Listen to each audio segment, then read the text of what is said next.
Shalom.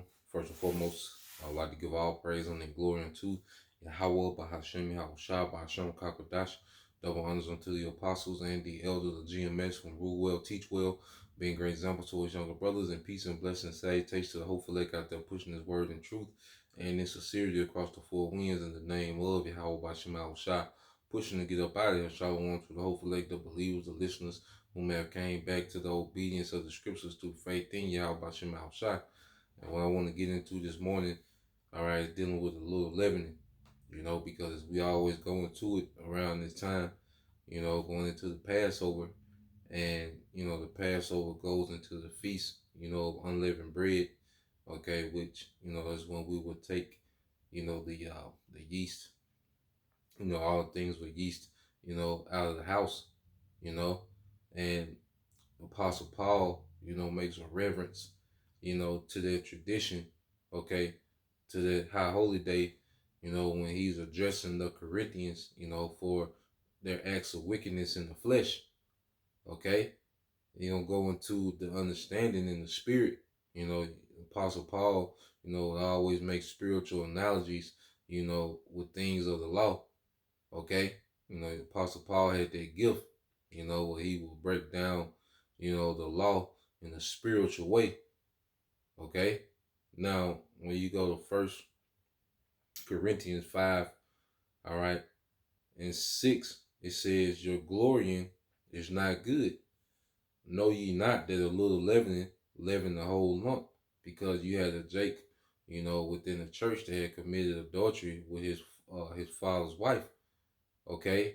And the Corinthians were still boasting, because they was receiving spiritual gifts, they was being converted, but they still had that Jake around. And, Apostle Paul was like, look, that little bit of leavening that y'all let linger around will mess up the whole lump, which is the whole church, and it's a manifold analogy because, around this time, you will have men, okay, that have been around that, their behavior and their conduct, can affect the whole body, and the Lord will remove those men, during this time, because it'll mess up the whole lump, the whole camp, okay, and the Lord, all right, before it does that, the Lord will remove, all right, that leavening, okay, and we don't want to be that leavening that needs to be removed, from the body, so that's why it's a heavy time for self-examination, man, and then as you keep going on, verse 7, this is another aspect. It said, purge out therefore the old leaven, that ye may be a new lump, as you are unleavened. For even Yahushua, our Passover, is sacrificed, all right, for us. So, we have to purge out the leaven within us as individuals, man, because that old leaven, all right, comes from the world. And see, what does leaven do? It makes, the bread rise. All right. But what do you have to do to make it rise? Is heat.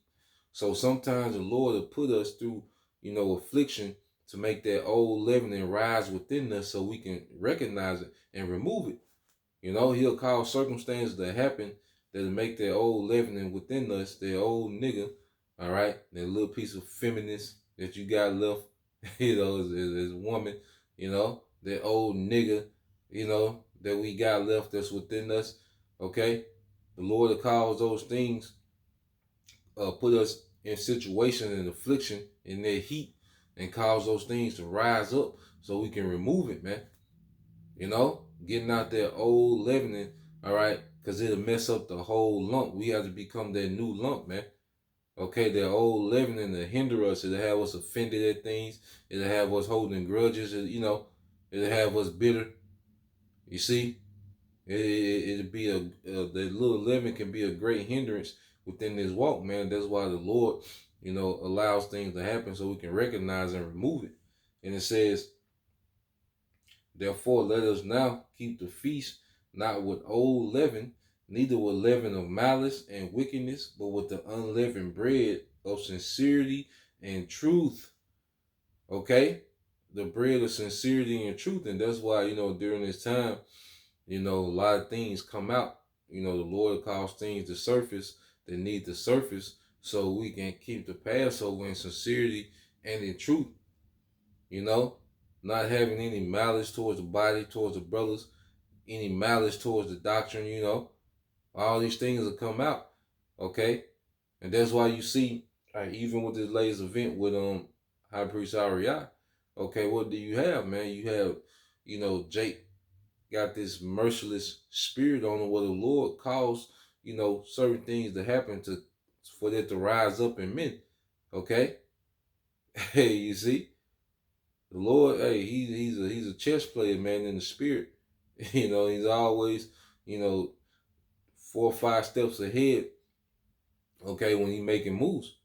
So, we going into this time, we have to remember, you know, part of the tradition on the high holy day was to remove, the yeast, out your house. Well, what's the house, man? We're in the spirit. We're the house, okay? And that's why it says this in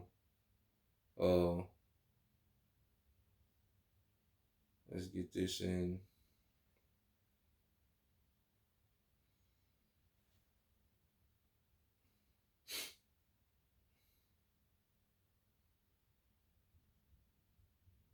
This in the book of Second Esdras.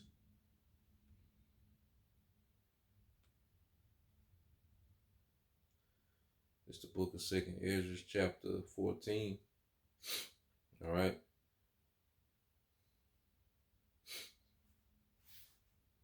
It's Second Esdras 14 and 13. It says, now therefore, setting thine house in order.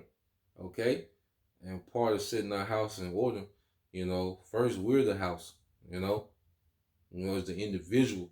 And we're setting ourselves in order by what? Removing, the leaven. Okay? That's how we're setting our house in order. And it's the time because like the Passover, the house had to be in a particular way, in order to be passed over. And we want to be passed over from the judgment that's to come. So the first thing that that we have to do is set our house in order, man. When the Lord show us things, we recognize it, make the adjustments, man. And we all have adjustments, that we have to make, to get to the next phase of this thing, man, and not be offended. Okay? And it says, now therefore set thy house in order and reprove thy people, comfort such as them as be in trouble, and now renounce corruption. Okay? And us, removing and leavening out of us and making the adjustments we need to make, that gives us authority to be judges, to correct our people, man, to comfort our people, because we've overcome particular things, man, so we can teach and preach on those things because we've overcome these things, man, so this time, is a time to, reflect, to recognize and make the adjustments needed, man, and no one knows what's needed for us better than us, man, so just want to put that out there real quick, quick exhortation, going into the time of the Passover, how we, should be constantly examining ourselves and removing, those unwanted qualities, that the Lord is showing us through circumstances, man, So Lord will you brothers and you sisters will edify to the next time I say shalom.